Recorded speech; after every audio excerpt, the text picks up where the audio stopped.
are you only going to be experiencing Dutch one time, or will you have multiple flashbacks from Dutch to play through? We gotta blow this bridge. I can say that you will play as the ODS, every ODST at least once. Dutch, arm the other charges. What about those raids? Forget about them. We got explosives to set. So it looks like here we're supposed to be defending this bridge from the Covenant. It looks like they're getting overwhelmed, correct? Exactly. So at this point in the story, Dutch has linked back up with Mickey, another member of the ODST squad, and he and Mickey have linked up with some new Mombasa police. There's some Marines too, and basically everybody's pulling back over this bridge. The only thing that separates this group of Covenant from this Dione building in the background, which mysteriously is not on fire and blown up. Interesting how that happens. Yeah. You can, if you want, sit and try to defend the bridge for as long as your ammo holds out. You'll see that right off the bat, the flashback scenes all take place during the day. You're Dutch, you're with your friends, you've got heavy weapons, just a lot more intense combat during the day versus the nighttime city. Eventually you're going to get pushed back. You got 3 wraiths, large amount of Covenant on the other side. So really you're going to want to start arming these detonators, which Mickey has helpfully started doing for us. You got Banshees coming in, a whole bunch of crazy stuff. See if I can make the shot. Oh, I'm going to get grief from that back in the office. Yeah, I think you're going to lose your player card. I might. So we'll just arm the detonators and pull on back here. If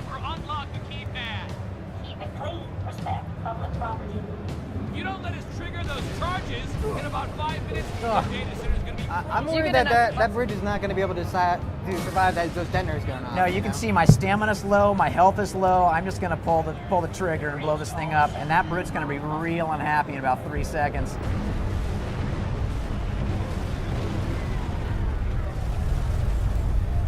Now this is just a small part of this particular Dutch flashback mission.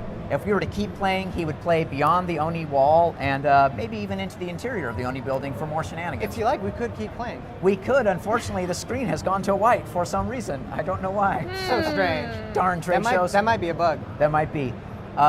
So that's basically the end of our campaign demo. I could switch over to Firefight, or what do you guys want to do? It'd be great to see just a little bit of the Firefight so you can explain how that new mode works.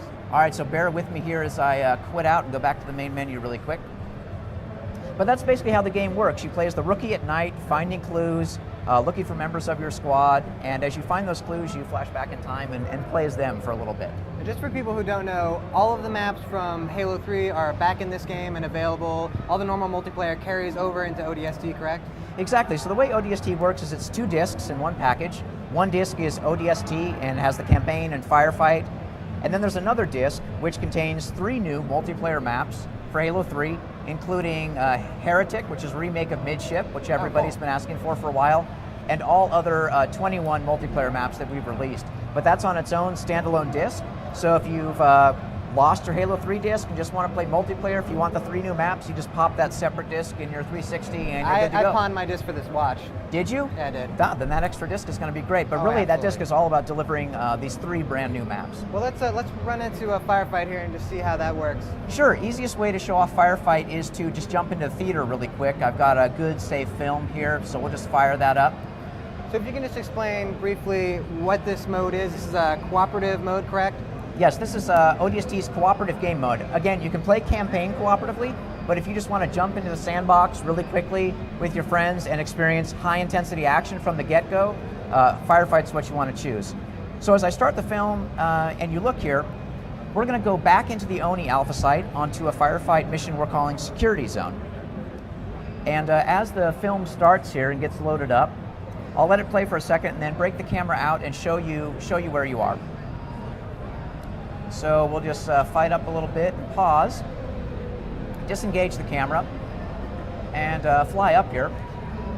And you'll see I'm now looking at the bridge that we just blew up. So it would be beyond the wall, and this is what it would look like if you'd fought past the wall into the Oni interior. So a really nice wide open arena. You and your ODST squad are going to be up here on the high ground defending that position. And the Covenant's going to start spawning in dropships down on the lower level here. This can be described someone as being like the Horde mode from Gears of War, but a little bit better because, correct, each wave adds new skulls, new challenges basically for you to overcome. Yeah, I wouldn't say better because Horde is really fun. No, you can say better. No, the thing about ODST Firefight is it's just different. And the thing that makes it different is we're really leveraging the Halo 3 sandbox. So you not only have vehicles on firefight maps, some would come with Warthogs and Ghosts. You're free to jump in those and drive them around. Of course, all the great AI is there too from Halo 3. We're implementing a couple new cool things though, which really set it apart too. If you look on the left-hand side of the screen, you see these icons, the hammer and the clover and the skull with one eye. Well, these are the Halo 3 skulls that you found, the difficulty modifiers.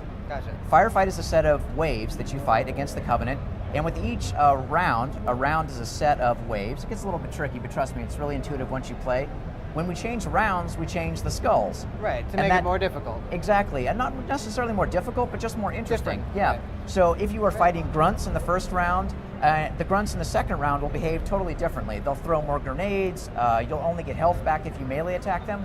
So the Halo 3 sandbox is always evolving with the skulls. Well, I hate to cut us close, but unfortunately, we're running out of time, Running so out of let's time. jump into some All right, so let's jump action. in really quick. Yeah. I'm just going to start the film here. You'll see that everybody's picked a different ODST. Here we've got Mickey, I believe. This guy has chosen to play Romeo, our sniper. This guy's Dutch, who we just played, and the leader of the ODSTs is Buck, your squad leader. So everybody's doing a good job here. Our ODSTs are sticking together as a group in firefight. Again, you're not Spartans. You want to stay together as a team. They've got the heavy weapons up, trying to suppress the turrets on these Phantoms coming in. Unfortunately for these guys, the waves are all random, and so not only are these Phantoms going to drop infantry, but they're going to drop 2 Wraiths right off the bat. And these Wraiths are going to do what Wraiths do, which is start shelling the ODST's positions. Boom, just blow up the turret. They'll start blowing up these big barriers too. The Wraiths got a bead on our team, and they're really going to make the high ground a difficult place to be. That's the way to start. Just start. Everything's just. Wow. Yep, this is That was not so good. Yes, this is not good. These guys are wisely hanging back and waiting for the Covenant to come I would consider up. just surrendering. You might. Luckily, this random drop gave us a grunt squad to start off the first wave of the first round. The guy with the turret is immediately going to work, taking down grunts. If I switch back to the perspective of Buck here, you'll see that he's not firing his rocket launcher at the grunts, always a smart thing not to do. And this is where we really start to show off the scoring element. We've brought Halo 3 campaign scoring into Firefight. Right. So if I switch over to Mickey here, you'll see that as he takes down these grunts, he's going to get scores for headshots. And since he kills the enemies quickly, he's going to get an overkill medal too. You can see up on the right-hand side of the screen, top score 3760 is the team score. Mickey's score is down below. And at the end of the match, in the post-game Carnage report, you'll see all the medals and points added up. You can compare it with your friends. Great, looks great. Thanks so much for stopping by. Yeah, you bet. Thanks for having me. Thank you so much, guys. Now we are just getting started with our IGN at E3 2009 live coverage. Stay tuned for new looks at Ratchet & Clank Future, A Crack in Time, APB, Tekken 6, and a crap ton more.